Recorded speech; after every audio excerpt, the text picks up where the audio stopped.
Hello there, YouTube. I'm gonna do a little Pointman how-to tutorial, especially specifically maybe a little bit more towards MP7 because that's my preferred gun. Um, so right off the bat, here's the mods that I use for my MP7. Obviously, you want to use the mods that give the rate of fire because basically, you could say, well, accuracy is more important because if you get headshots, it does 4 times the damage of 3.5 or whatever, and that's a lot more important than the rate of fire. And I definitely agree with that. But I'm saying the reason why I think the rate of fire is a lot more important is because if you're the best player and you can always headshot, you can always chest shot, you want to have the most rate of fire. Like that's physically a difference. Like if you change the accuracy in the barrel, you can like even if I don't have the accuracy stuff on, like I don't right now, I can still headshot you, right? Like if I'm a good player, I can still headshot you. Now, even if you're the best player in the world, if you don't have these burst barrel mod and mechanism improvement mods on, you aren't going to be able to shoot faster. You literally cannot shoot the gun faster unless you have these. So if you have these on, you're able to do everything. It just comes down to your skill. You know what I mean? Like if you're a little bit less skilled, I would use a sharpshooter, but if you have more skill, you should definitely be using burst barrel. And I just think overall, between these ones, ergonomic seems to have the better recoil pattern for me. Silicone's not bad. I mean, I would just mess with it if I was you. But oops, that's that. So I'm gonna go into practice game first and just show you a couple general things about like peeking and how you should start the round as a pointman and all that junk. Um, I kind of just upgraded my settings in AVA. Like I went from like medium specs to like high specs again, and actually it gives me more FPS than it did. Let me turn down my sound so that it actually gave me more FPS. As you can see, it's like constant at 200 almost now. Okay, but I'm recording and it's still almost constant 200. Whereas before I would get less constant FPS, even though I had lower settings. So anyway, so as a pointman, let me go back to the spawn. As a pointman, you obviously have a speed advantage, and with an MP7, you have an ammo advantage. You have a little bit of a range disadvantage. If you have a gun like MP7, you can also do a silencer with the V button as default. And you also have the move shot advantage. Like as a pointman, you shouldn't be. One of the big things is as a regular rifle, you want to like stand still and maybe strafe like this when you're shooting. But as a pointman, you can like instead of coming on this corner like this as a rifle, what I can just like full jump shot that baby, like run jump shot that, and to the enemy here, if they're not the normal aim and then you come jumping, they have to like pull up, so like hit your feet for the first few shots, and if you do it right, you can like nearly instantly headshot them and they hit your feet and they'll do like no damage most of the time. But so that's how you want to like, you can peek as a pointman more. You want to be doing a lot more of these run jumps like that, and you want to be using your movement and running. You don't want to be so much like I don't know. You can do this if you're checking a corner, but I mean, for most of the time, if you think an enemy's around the corner, you want to run jump. You don't want to walk around the corner. So that's that.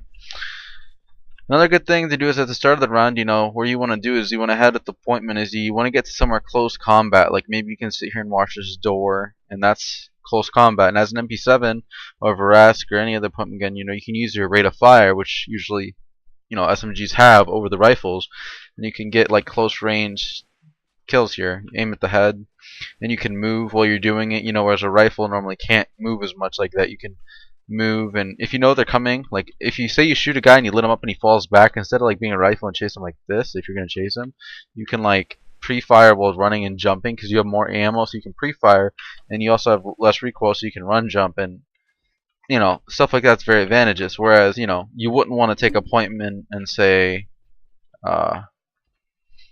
play a spot like this. I mean, this you can. You can do this range. It's just not. It loses a little bit of range at that point, and it takes a little bit more shots, and it's just not ideal. So if you're gonna watch mid with the pointman, you'd rather go somewhere like this, where if they come around the corner, it's close range. Maybe you can play here even, something like that.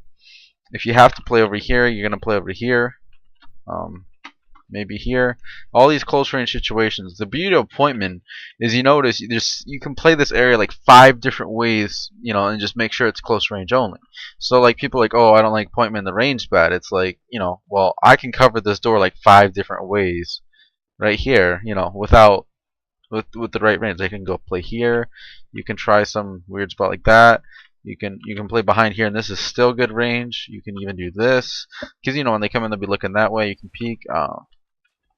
So you could even play that range. That range is even okay. You know what I'm saying? But as a Pointman, you just want to be mindful of your range. You want to be peeking, like I said, using your speed and your silencer and your jumping and moving ability a little bit more. Another thing is, since the gun's weak, if you aim for heads, I aim for headshots a lot, and like I'll just aim at head level like right here, and a lot of people will complain and call me a hacker or Mac, or even like we were just scrimming Snap and Crackle today, and like they were just commenting like, wow, the MP7 eats up my armor and my HP, blah blah blah.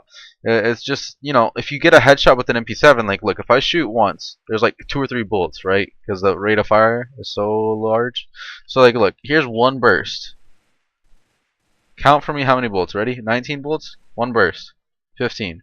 One burst can be 4 bullets up to, like you can do like 6 bullet bursts. So like, if you do one burst at head level, and that's like 4 to 6 bullets, that's 20 damage MP7 bullets times 4 damage each. You're basically insta killing somebody if you can burst their head at close range. Like if I turn this corner and I'm aiming at head level and there's a headshot, bam. It's like a one burst instant dead. You know what I mean? So people expect your MP7 to be weak, but you can literally like instantly kill them, and they've never really seen that, because not many people use MP7. They don't use the rate of fire mods, they don't get as many headshots, whatever. Anyway, the point I'm saying is, with the gun being weak, if you aim for the head, you can do a lot more damage because it has low recoil. So it's easier to aim for the head for one thing, but for the other thing is you can make up for its low damage by hitting the head and getting multipliers. Like even if you only hit the first 2 shots in the head and the second 2 shots in the body, it's like almost like a para, damage. It's like ridiculous, if not even better. So that's that. But these so far are like small tips, like how to play in specific situations, kind of things. I'm gonna get to like the meat of being a Pointman right now. Basically, as a Pointman, as NRF, it depends on the situation what I want to do, but there's a few things you can do. One of these things is you can just use your speed and try to get the enemy unexpected. I like to do this a lot. I'll rush all the way up to here, and then as I come around the corner, I'll run jump. I'll do this, and then because usually nobody can get to here before I get here as a Pointman. They'll get to here or so maybe. And if I turn that corner, bam, that's an easy kill for me, because for one, they don't expect you there that fast, and to them, you're coming around Pointman speed 3, right? Which means you're really, really fast. And I'm doing a run jump to the point where it looks like they don't expect me to be this high, because to them, I'm basically flying around at this height. And not only that, but my crosshair is already on them, so it's like as soon as I see them, they're basically dead. So I'll do that kind of thing where I'll run jump, see if there's an enemy, and if not, I'll do this little quick peek kind of thing. And you can use the Pointman to like basically, from here, as you're rushing up, you can maybe get a quick pick and fall back. Like if I get this kill, I can just fall back. So you can use this to get a quick pick. You can use it to, once you get to this kind of area, you can usually hear them whether they're going in pillar or in 2, so you can use it to get information on what they're doing. And even if I do die, I can tell them, whether the C4 guy was there. You can get really early information on the round. Whereas to them, the only thing they know, even if you die, is that, okay, one dink rush with the Pointman, and he died. So yeah, your team's down a player. But a lot of times, you'll lit 2 guys up, or you'll kill a guy, and then you can also get information, like, the guy with the C4 was there, or there was 2 guys there. Maybe their scope was there, like the one scope that they have on their team. It can be important information.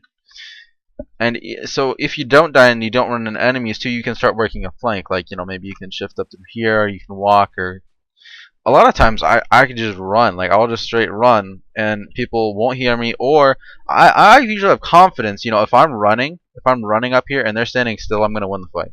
Now that seems counterintuitive in the sense like, okay, if they're standing still, they're less recoil, blah blah. But the thing is, to them, if they're sitting here expecting me, you know what I mean? They're waiting for me. Then they're waiting for me, and I jump, and they have to adjust their aim. Whereas for me, I don't have to adjust at all, because I'm just jumping here, pre-checking, exactly. Like, I'll come here, check, and then I'll pre-check. So basically, they have to adjust their aim, but my aim's directly on them. So it's like I don't have to adjust my aim at all. I'm doing something unexpected. I have the momentum. Like I choose when to peek, so I'm the one peeking. There's always a peeking advantage, right? And I sometimes you don't even need to shift, honestly. But anyway, that's one way to use appointment as a quick rush. Now you don't always have to quick rush. That's a little bit of a misconception. Is appointment always have to rush? It's not true. Like you can just take appointment inside one here, and I could just if say my teammates were on the stairs, and I didn't have to worry about this set, I could just sit here and watch the vent. I mean, this appointment, if anybody comes to the vent, I mean, come on, can anything really outgun me at this range? I don't think so, unless I peek and like, yeah, I don't know, unless there's a scope or something. But so yeah, you don't always have to play aggressive, but you can take the key points in the map too. Like, okay, on offense, um, for instance, I could get to mid, I can get to here before as soon as the NRF team can. Like if a Pointman rushes and the enemy team doesn't have a Pointman, the Pointman can turn this corner as they're turning this corner, and that means you can secure this area pretty much really early on. Because this range, a lot of times, the Pointman will be blocked on the rifle or whoever's there because they really don't expect you here, within the time it takes for them to run. They're running like this.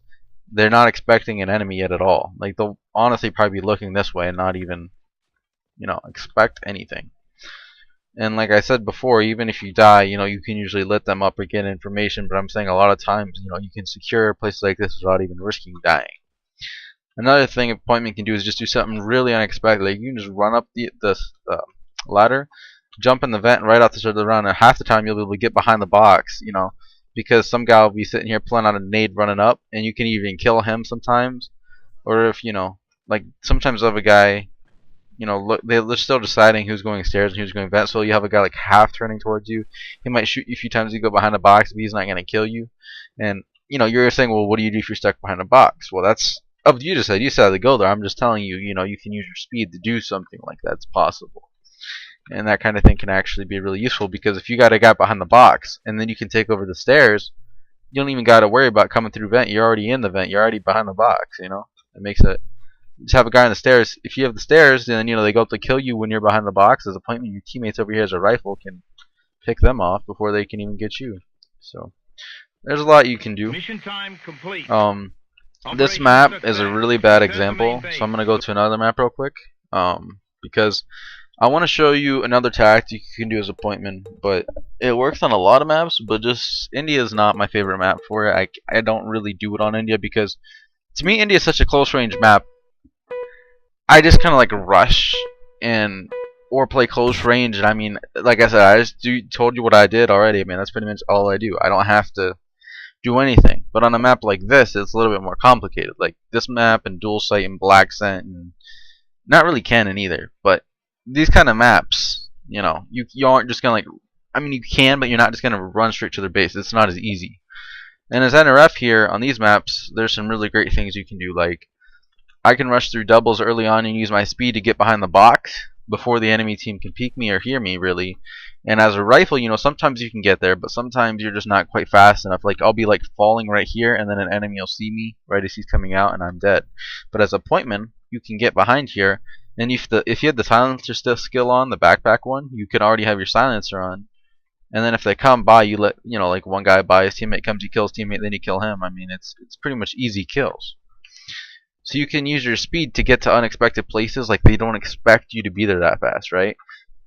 And then you can use that to basically ninja them. Another one you can do is like rush straight through here, right off the bat on the round, and usually I'll be getting right behind here, as the enemy is maybe like right here, and they can't see me yet. They'll be coming up, and I'll be like right here. They aren't gonna see me, and then you let the first guy go by, you hear his teammate like pulling an aid. What you do then is you shoot the guy with the gun, shoot the guy with the grenade, and then you can usually get like at least 1 or 2 kills doing these things. And the great thing is you can switch them up, find your own unique spots. Like maybe 1 or 2 spots mid, 1 spot there, 1 spot at 2. You can just pull off these ninja things that are easy. You know what I mean? You're using your Pointman speed and unexpectedness, maybe even the silencer to your advantage in close range combat, and that's really all you got to do. On offense, then you can do what we talked about before, the rushing, unexpected, using your speed, even just, playing slow with your team using the close range. Pointman is a very valid option. So yeah, that's basically all I want to talk about in practice channel. I'm going to show you the BP skills real quick, which I actually don't have any right now because, I mean, I don't really have BP, and yeah. But for me, the BP skills you want to use is definitely you want to get this one, which is severe damage on attacks from behind, which basically means if you're flanking enemy, so like the spots that I just described where you're hiding and then they come in front of you. If you shoot an enemy in the back, it does like something 8 to 10% more damage, and that basically means you'll be saving some ammo. You're like, okay, 8 to 10%, you might save like 2 or 3 bullets. And you're like, what's 2 or 3 bullets on a kill? Well, if I kill the first guy and then I go to kill the second guy, if I kill the first guy from the flank and I save 2 or 3 bullets, I kill the second guy, then I go to kill the third guy. Those 2 or 3 bullets can be the difference between me getting the kill and the third guy, or me running out of ammo and dying, or maybe needing to switch to my pistol. And that's a pretty big difference. So, and as a pointman, like I said, you're gonna be getting a lot of flanks. So this skill is important.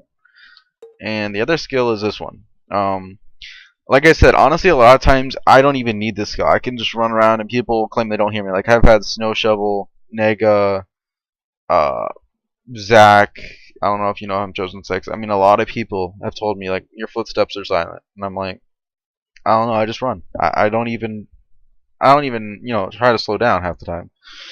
But this skill is supposed to help you reduce your noise when you're walking. Not as in shifting, of course, because it's already silent. But I mean, like if you just hold W without pressing shift. If you just hold W normally, it's kind of loud. If you hold W with this skill enabled, it's really quiet. Like you're not able to hear it unless you're within like 10 meters and there's no shooting going on, or anything like grenades or anything. Nobody talking on TeamSpeak. And if you're running, usually you can hear running, 40 meters away, 50 meters away. You might only be able to hear it 20 to 30 meters away now. And, if somebody's nading or talking, it makes it a lot harder to hear that kind of stuff. Now, this skill I would say is optional. The last skill. Like I said, in certain maps like Hammer Blow, I wouldn't mind equipping it for just the NRF side. But a lot of times, like if I'm on offense, I don't want the silencer on because it reduces my range.